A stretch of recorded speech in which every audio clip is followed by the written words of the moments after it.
நம்ம family filters கூடுவாஞ்சேரியில குறைந்த விலையில ஸ்பேஷியஸான வீட்டு மனைகளை வழங்கிட்டு வராங்க. மிஸ் பண்ணிடாதீங்க.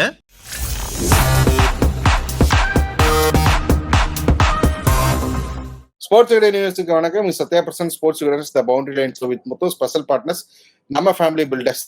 India versus South Africa T20 world கப்போட ஃபைனல்ஸ் நடக்க போகுது. சவுத் ஆப்பிரிக்கா ஃபர்ஸ்ட் டைம் வந்து ஒரு வேர்ல்டு கப்போட ஃபைனல்ஸ் வந்திருக்காங்க. அண்ட் இந்தியா ஒவ்வொரு ஐசிசி டோர்னமெண்ட்லையும் கடைசி வரைக்கும் வந்து ஏமாற்றம் அளிச்சுட்டு இந்த முறையும் அந்த கடைசி கட்டத்தை எட்டி இருக்கிறாங்க. அவங்க ஜெயிப்பாங்களா அப்படிங்கிற எதிர்பார்ப்பு அதிகமாகவே இருக்கு. ஸோ ரெண்டு டீமுமே வந்து ஒரு டிசர்விங் டீமா வந்து தெரியுறாங்க. ஸோ இப்படி ஒரு முக்கியமான கட்டத்துல ஒரு முக்கியமான மேட்ச்ல எந்த டீம் ஹிஸ்டரி கிரியேட் பண்ண போறாங்க அப்படிங்கிற ஒரு கட்டத்துல இருக்கிறோம். ஸோ இந்த சமயத்துல ரெண்டு டீம்ஸோட பலம் பலவீனங்கள் என்ன, போட்டி எப்படி இருக்கும் அப்படின்னு சொல்லிட்டு நிறைய விஷயங்களை வந்து நான் வந்து முத்துக்கிட்ட பேசி தெரிஞ்சுக்கலாம் வாங்க. ஸ்ரீராம், வணக்கம் Sriram. One more match, one more finals. இந்தியாவுக்கு கடைசி கோட்ல நிக்கிறாங்க.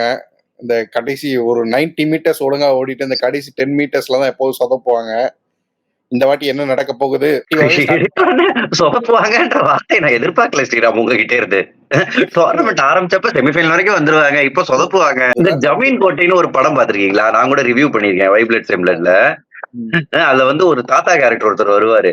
யார் எந்த வேலை ஆரம்பிச்சாலும் விளங்காது, இல்லைங்க போயிட்டு வர நிறுத்துங்க, போகாதீங்க. அப்புறம் ஏதாவது கல்யாணம் பேசுவாங்க, இந்த கல்யாணம் உருப்படாது. Why so much negativity? India சூப்பரா பண்ணுவாங்க, ஃபியர்லெஸ்ஸா விளையாடி இருக்காங்க. நம்ம அப்படி அவங்களோட ரெக்கார்ட பாக்குறப்ப நம்ம ஒரு டெவில்ஸ் அட்வொகேட்டா தான் யோசிக்க வேண்டியதா இருக்கு. நியாயம்தான் யோசிங்க. பட் இந்தியா வந்து இப்படி விளையாடி 2011 வேர்ல்ட் கப்ல விளையாடினாங்கல்ல, அந்த மாதிரி விளையாடி இருக்காங்க. சோ அதனால சான்ஸ் அதிகம் இருக்குங்கிறீங்க. இன்னொரு பக்கம் நம்ம சவுத் ஆப்பிரிக்கா பத்தி ஃபர்ஸ்ட் பேசிடலாம். இந்த டீமுக்கு ரொம்ப முக்கியம் இந்த விக்டரி. 92ல இருந்து நம்ம நேத்தே பேசணும், 92ல இருந்து இப்போ வரைக்கும் அவங்க ஒரு டிராஃபி கூட ஜெயிக்கல அப்படின்னு. என்னன்னா ஒவ்வொரு சமயத்துலயும் நெருங்கி வந்து ஏதோ ஒரு விஷயத்தினால விட்டுருப்பாங்க. சூப்பரா பெர்ஃபார்ம் பண்ணுவாங்க, கடைசியில ஏதோ ஒரு பயங்கரமான சொதப்பலான பெர்ஃபார்மன்ஸ் எல்லாம் முடியும். 2015 பார்த்தோம்னா அவங்க நாட்டுக்காரே கிராண்ட் எலியாட்னு ஒருத்தர் அடிச்சு கொடுத்து நியூசிலாந்துக்காக அடிச்சு கொடுப்பாரு. ஒரு தடவை மழைனால போகும், ஒரு தடவை ஒரு கேட்ச்னால போகும். இல்ல அந்த மழை கூட நிறைய ட்விஸ்ட் அண்ட் டர்ன் இருக்கு. 92ல மழைனால போச்சு. அப்ப வந்து டக்வர்த் லூயிஸ் இல்லாம வேற ஒரு மெத்தட் இருந்துச்சு. அதுபடி மழையினால அவங்க வந்து வெளியேற்றப்பட்டாங்க. 96ல லாரா ஒரு செம்ம இன்னிங்ஸ் ஆடுவாரு. 96 வேர்ல்ட் கப் இந்தியாவில் நடக்கிறப்போ இவங்கதான் பெஸ்டா விளையாடிட்டு இருப்பாங்க. வெஸ்ட் இண்டீஸ் கென்யாட்டெல்லாம் தோப்பாங்க, அதுவரை சவுத் ஆப்பிரிக்காவை சாச்சிருவாங்க. 99 அகைன் கொஞ்சம் அன்பார்ச்சுனேட்டா 99ல அந்த இந்த run out Allan Donald tied match. But அப்ப இருந்த ரூல்ஸ் என்னதுன்னா, ஒரு மேட்ச் டை ஆச்சுன்னா குரூப் ஸ்டேஜ்ல இந்த ரெண்டு டீமும் விளையாடினப்ப யாரு ஜெயிச்சாங்களோ அவங்க தான் வின்னர்னு அறிவிக்கப்படுவாங்க.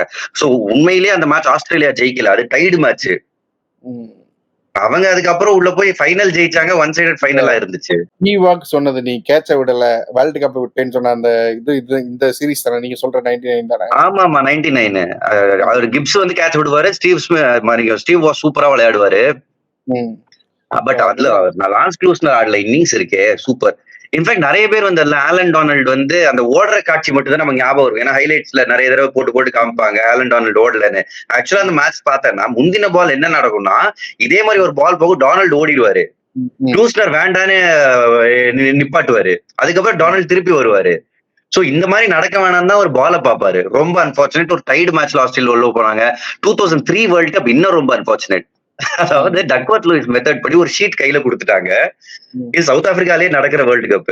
அந்த ஷீட்ல வந்து என்ன ஸ்கோர் இருக்கோ அந்த ஸ்கோர் அடிச்சா போதும்னு சவுத் ஆப்பிரிக்கா நினைச்சாங்க. மார்க் பவுச்சர் அந்த ஒரு பால் கடைசியில மழை ஹெவியா வரும், ஒரு பால வந்து ஃபார்வர்ட் டிஃபென்ஸ் நீட்டா பெஸ்ட் டெக்னிக்ல ஃபார்வர்ட் டிஃபென்ஸ் ஆடுவாரு.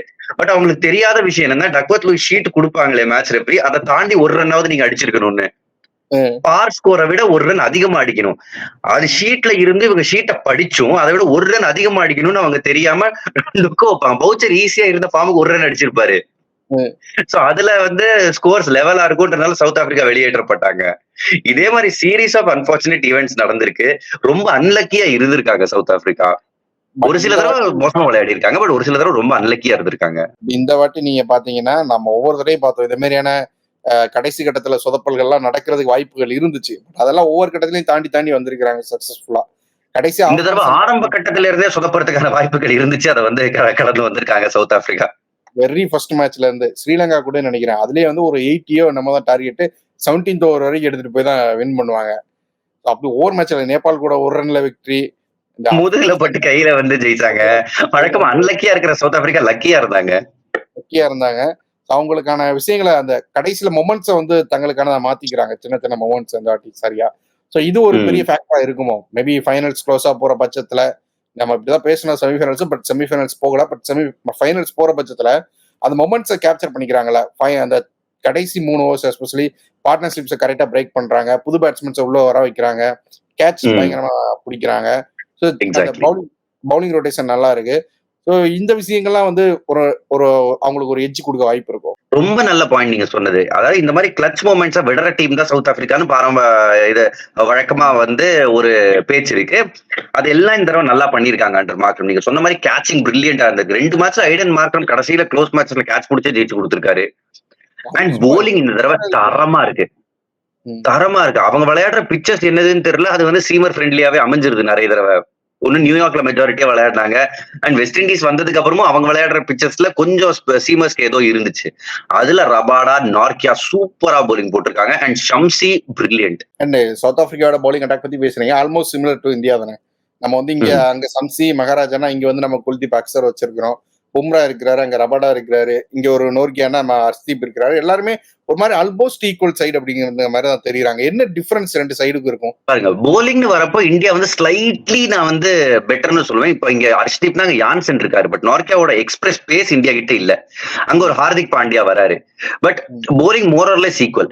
பேட்டிங்ல India superior. அதுதான் இந்த 2 டீமுக்கும் பெரிய டிஃபரன்ஸ். அதாவது பேட்டிங்ல யார் இந்த தடவை நல்லா விளையாடி ஜெயிச்சு கொடுத்திருக்காங்க நீங்க பாத்தீங்கன்னா, ஐ திங்க் குவிண்டன் டிகாக் ஏதோ ஒரு மேட்ச் அடிச்சாரு. அதுக்கப்புறம் டேவிட் மில்லர் நெதர்லாண்ட்ஸ் மேட்ச் ஜெயிச்சு கொடுத்தாரு. அதுக்கப்புறம் இன்னொரு மேட்ச் டேவிட் மில்லர் நல்லா விளையாடினாரு. பட் ஓவராலா இந்த வேர்ல்ட் கப்ல அவங்களோட பேட்டிங் பயங்கர எக்ஸ்ப்ளோசிவா இருந்திருக்கானா இல்ல. வேற இந்தியால நம்ம வந்து ரோஹித் சர்மா பிரில்லியன்ட் அப்படின்னு சொல்லிட முடியும், சூரியகுமார் யாதவ் சூப்பரா ஆடி இருக்காருன்னு சொல்லிட முடியும். அந்த டிபார்ட்மெண்ட்ல மட்டும்தான் ஐ திங்க் இந்தியா ஸ்ட்ராங்கரா இருக்காங்க தேன் சவுத் ஆப்பிரிக்கா. பொட்டன்சியல் இருக்கு சவுத் ஆப்பிரிக்காவுக்கு, பட் அதை வந்து சரியா வந்து யூட்டிலைஸ் பண்ணிக்கல இந்த வாட்டி. ரெக்கார்ட்ஸ் என்ன சொல்லுது இந்தியாவுக்கும் சவுத் ஆப்பிரிக்காவுக்கும்?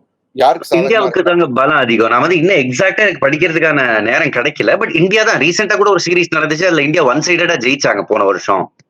சோ T20 ஃபார்மேட்ல இப்போ பைலாட்டரல் சீரீஸ் அதெல்லாம் தனியா எடுத்து வச்சிருங்க. வேர்ல்டு கப்னு வரப்ப யாரு பிரஷரை பெட்டரா ஹேண்டில் பண்றாங்க, அதுதான் இங்க. எனக்கு தெரிஞ்சு கடைசி மேட்ச்ல கூட குல்தீப் ஒரு 5-4, சூரியகுமார் யாதவ் 100 அடிச்சிருக்காரு அகைன்ஸ்ட் சவுத் ஆப்பிரிக்கா. சோ இந்த அட்டாக் அவருக்கு வந்து பழகி போன ஒரு அட்டாக் தான். சோ ஃபைனல்ஸ் வந்து பர்படாஸ்ல நடக்க போகுது இல்ல, அங்க ஏதாவது பிட்ச் கண்டிஷன்ஸ் என்ன மாதிரி இருக்கும், மழைக்கான வாய்ப்புகள் இருக்கா, ஏதாச்சும் அப்டேட்ஸ் இருக்கா அதை பத்தி? அதாவது இந்த மழை பத்தி இன்னும் தெரியலைங்க எனக்கு ஸ்ரீராம். மழை பத்தி நிச்சயமா எதுவுமே ப்ரெடிக்ட் பண்ண முடியல, அங்க இருக்கிறவங்களாலே ப்ரெடிக்ட் பண்ண முடியல. நேற்றுக்கே ஒரு வாஷ் அவுட் ரேஞ்சுக்கு பேசினாங்க, கடைசியில் ஒரு ஃபுல் மேட்ச் நடக்க நம்ம பார்த்தோம். ரொம்ப அன்பிரடிக்டபிள். மேபி இங்க அங்கன்னு ஸ்பெல்ஸ் இருக்கலாம், பட் ரிசர்வ் டே இருக்கு, கவலைப்பட தேவையில்ல. ரிசர்வ் டே இருக்கு, ஓகே, அதனால எந்த பிரச்சனையும் இருக்காது.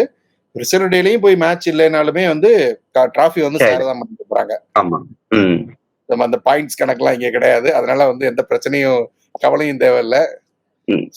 மேட்ச் நடக்குங்க ஸ்ரீராம். அதாவது பிட்ச் வந்து அவங்க செமிஃபைனல் 2 பிட்சுமே இப்போதைக்கு கேள்விக்குறி ஆயிருக்கு. Especially Afghanistan south Africa match கேள்விக்குறி ஆனதுக்கு அப்புறம் ஐசிசி பெட்டர் பிட்ச் தந்தே ஆகணும். அவங்க மேல இப்ப பிரஷர் இருக்கு.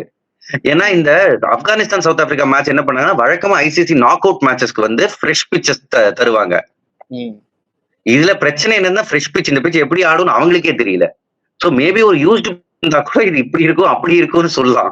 சோ வந்து இப்போ வந்து வந்துட்டோம் ஃபைனல்ஸுக்கு. இந்த ஒரு மேட்ச் தான் இருக்கு, யார் டிராஃபி வின் பண்ண போறாங்கன்னு. ஒரு த்ரெட்டனிங்கான விஷயம் சவுத் ஆப்பிரிக்கா தரப்புல இந்தியாவுக்கும், இந்தியாவில இருந்து சவுத் ஆப்பிரிக்காவுக்கும் ஒரு த்ரெட்டனிங்கான விஷயம்னா என்ன இருக்கும்னு நினைக்கிறீங்க?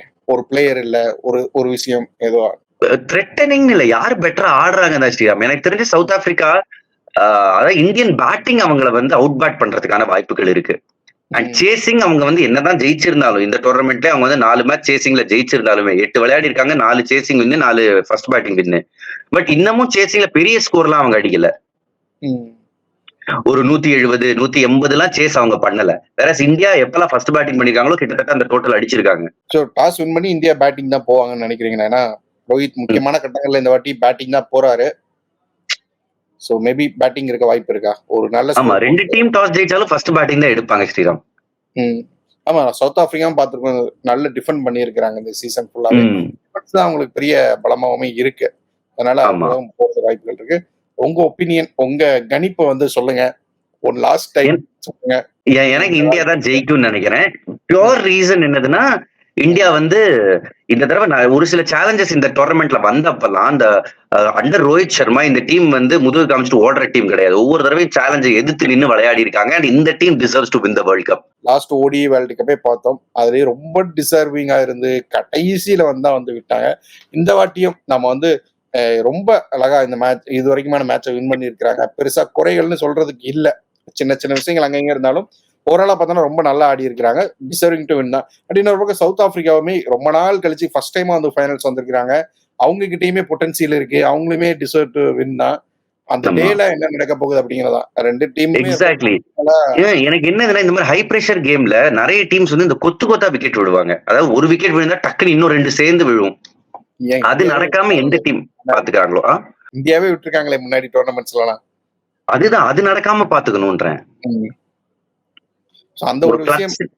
ஏன்னா இந்தியாவுக்கு நீங்க சொன்ன மாதிரி கிளஸ்டர் ஆஃப் விக்கெட்ஸ் வந்து அந்த டாப் 3 மொத்தமா வந்து போயிடுவாங்க. ஸோ அந்த மாதிரி விஷயங்கள் நடக்காம இருந்துச்சுனாலே வந்து பெட்டரா இருக்கும். செமிஃபைனல் ஒரு நல்ல பேட்டிங் பார்த்தோமோ, டீசென்டான பேட்டிங் பார்த்தோமோ, அது அப்படியே வந்து கண்டினியூ ஆனாலே வந்து போதும்னு நினைக்கிறேன். அண்ட் சவுத் ஆப்பிரிக்கா இன்னொரு பக்கம் அவங்களுமே நல்ல ஒரு ஃபைட் கொடுத்தாங்கன்னா, மேட்சை க்ளோஸா கொண்டு போனாங்கன்னா அவங்களுக்குமே சான்சஸும் இருக்கு அப்படிங்கிறதையும் பார்க்கலாம். ஸோ வெயிட் பண்ணி பார்க்கலாம் ப்ரோ. நல்ல மேட்சா இருக்கும், ஒரு பெரிய ஒரு மேட்ச். எந்த டீம் வந்து ஹிஸ்டரி கிரியேட் பண்ண போறாங்க. ஹோப்ஃபுல்லி இந்தியா கிரியேட் பண்ணணும். 2007 தோனிக்கு அப்புறம் நம்ம வந்து இவ்வளவு வருஷம் 17 வருஷம் காத்துக்கிட்டு இருந்தோம். ஐ திங்க் ரோஹித் சர்மா வீட்டுக்கு எடுத்துட்டு வருவாரு நினைக்கிறேன் வேர்ல்ட் கப்ப. கண்டிப்பா. இப்போ நம்பிக்கையோட காத்திருப்போம். Thank you so much bro. Thank you. Match முடிச்சிட்டு சந்திப்போம் ஸ்ரீராம், கொண்டாடுவோம் சேர்ந்து. Thank you bro.